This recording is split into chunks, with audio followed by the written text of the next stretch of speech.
होती है।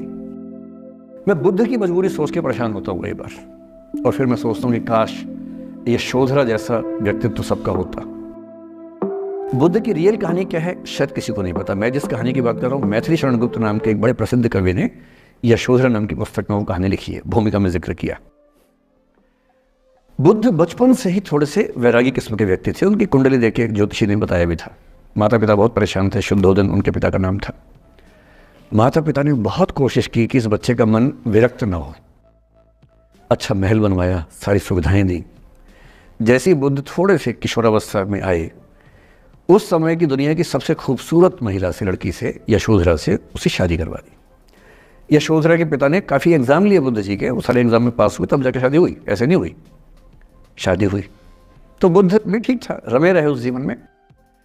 बेटा हुआ उनका राहुल। अब बुद्ध की विरक्ति का भाव बढ़ता जा रहा था।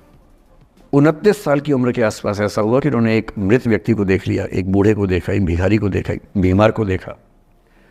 विरक्त हो गए और उनका मन हुआ घर छोड़ दूं, ज्ञान की खोज में चला जाऊं। अब ज्ञान की खोज में जाएं, उनको पता है कि भाई मेरी पत्नी भी है, मेरा बेटा भी है, राज्य भी है, कैसे छोड़ दूं? छोड़ना जरूरी है। अंदर की आवाज है कि छोड़ो, तुम इस चीज के नहीं बने हो, तुम्हारा स्वधर्म कुछ और है। बाहर की जिम्मेदारी है कि छोड़ नहीं सकते। मैं अनुमान करता हूं कि बुद्ध ने शायद अपने पिताजी से कहा हो कभी कि पिताजी मैं बहुत परेशान हूं, छोड़ना चाहता हूं। तो पिता ने समझा बुझा के मना किया होगा कि बेटा शोभा नहीं देता, ऐसा मत करो। हो सकता है पत्नी से भी बात की हो, पत्नी ने भी कहा हो कि ये क्या बात हुई, हम सबका जीवन तुम पे टिका है, बच्चा अभी बिस्तर से भी नहीं उतरा है, अभी तो चलना भी नहीं शुरू किया है, तुम ऐसी बात कर रहे हो।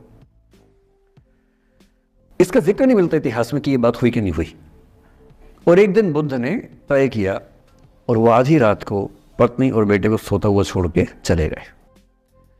इसको बौद्ध परंपरा में महाभिनिष्क्रमण कहते हैं, बुद्ध का अपने घर से निकल जाना। अब बुद्ध चले गए, लेकिन मैथिली शरण गुप्त यशोधरा के पर्सपेक्टिव से बुद्ध को देख रहे हैं। यशोधरा बहुत परेशान है, भाई पति चला गया है, बच्चे का पिता चला गया, मजाक थोड़ा है। राजा परेशान है कि उनका उत्तराधिकारी चला गया है। यशोधरा इतनी परेशान है, बहुत लंबे समय तक छंद आते रहते हैं कि वो कितनी बेचैन है, कितनी परेशान है। लेकिन यशोधरा की सबसे बड़ी परेशानी इस बात से नहीं कि बुद्ध चले गए, इस बात से है कि बिना बताए चले गए, भरोसा नहीं किया। और वो अपनी सहेली से कहती है, सिद्धि हेतु स्वामी गए, यह गौरव की बात। मुझे गर्व है कि मेरा पति इतने महान काम के लिए गया है। सिद्धि हेतु स्वामी गए, यह गौरव की बात, पर चोरी चोरी गए, यही बड़ा व्याघात। सखी वो मुझसे कहकर जाते, कह तो क्या वो मुझको अपनी पथ बाधा ही पाते, क्या मैं रास्ता रोकती उनका? उसके मन में ये मलाल है कि बिना बताए चले गए। वो इस भाव को लेट गो नहीं कर पा रही है, परेशान है। फिर बुद्ध को ज्ञान मिला 6 साल की तपस्या के बाद, बोधगया में बोधि वृक्ष के नीचे ज्ञान मिला। बात फैल गई। जो 5 शिष्य बुद्ध को छोड़ के भाग गए थे उनके बुरे वक्त में, उन्हीं 5 को बुद्ध ने सबसे पहले ज्ञान दिया सारनाथ में, जिसको धर्म चक्रवर्तन कहते हैं। बुद्ध की ख्याति बढ़ने लगी। शुद्धोदन ने बुद्ध के पास, अपने बेटे के पास कई लोगों को भेजा ये कहने के लिए कि भाई यहां भी तो आओ, हमसे भी तो मिलो। बुद्ध का ऐसा प्रताप था कि जो उनके पास जाता वो बुद्धम शरणम गच्छामि हो जाता, वापस ही नहीं आता। तो फिर शुद्धोदन ने बुद्ध के बचपन के एक दोस्त को ये कह के भेजा, भैया मैं जानता हूं तुम वापस नहीं आओगे, पर प्रभावित होने से पहले बोल देना कि पापा याद कर रहे थे। तो वो गया, उससे वायदा निभाया, हो तो गया, बुद्ध के संग में दीक्षित हो गया, पर वायदा निभा दिया। तो बुद्ध ने कहा जरूर जाऊंगा, पिताजी की आज्ञा तो जाऊंगा ही जाऊंगा। बुद्ध पहुंचे अपने कपिल वस्तु, जो अपना इलाका था, वहां पहुंचे। पूरे कपिल वस्तु में, नेपाल सिद्धार्थ नगर से नेपाल जाएंगे तो नेपाल बॉर्डर पे कपिल वस्तु है। मैं देखने गया था वो जगह जहां बुद्ध पैदा हुए थे, बड़ा सुंदर स्थान है, आप भी जाकर देखेंगे अभी। तो बुद्ध पहुंचे रात को, एक धर्मशाला में रुके। अब वहां हल्ला मच गया कि राजा का बेटा धर्मशाला में। बुद्ध ने कहा भाई मैं देखो राजा का बेटा बन के नहीं आया हूं, मैं बुद्ध बन के आया हूं। सुबह उठ के भिक्षा मांगने लग गए उस इलाके में, अपने ही पिता के राज्य में। पिता ने सिर पीट लिया कि भाई क्या कर रहे हैं।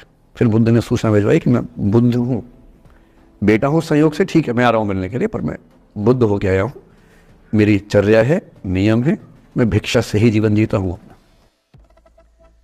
ठीक है, पिताजी ने कहा चल कोई बात नहीं। फिर बुद्ध गए पिता से मिलने, पिता से मिले, सबसे मिले, भरी सभा में, लेकिन यशोधरा नहीं आई मिलने के लिए, लेट गो नहीं कर पा रहे थे। उसके मन में दर्द था, छुप के क्यों गया, बता के जाता।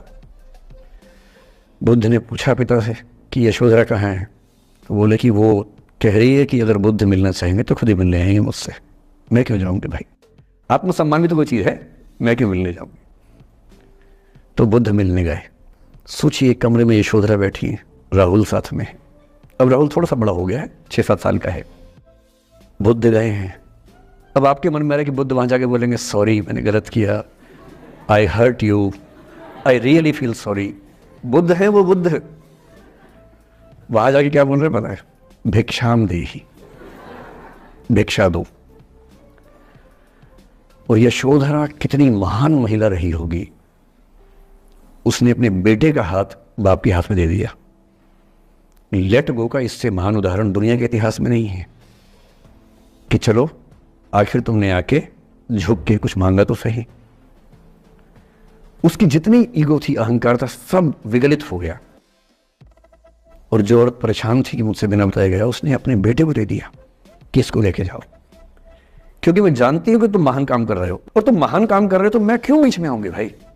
मेरा पति महान काम कर रहा है तो मुझे खुशी होनी चाहिए, और तुम्हारी उस खुशी में मैं क्यों पीछे हटूं। बस मुझे भरोसे में लेके जाते तो और खुश होती।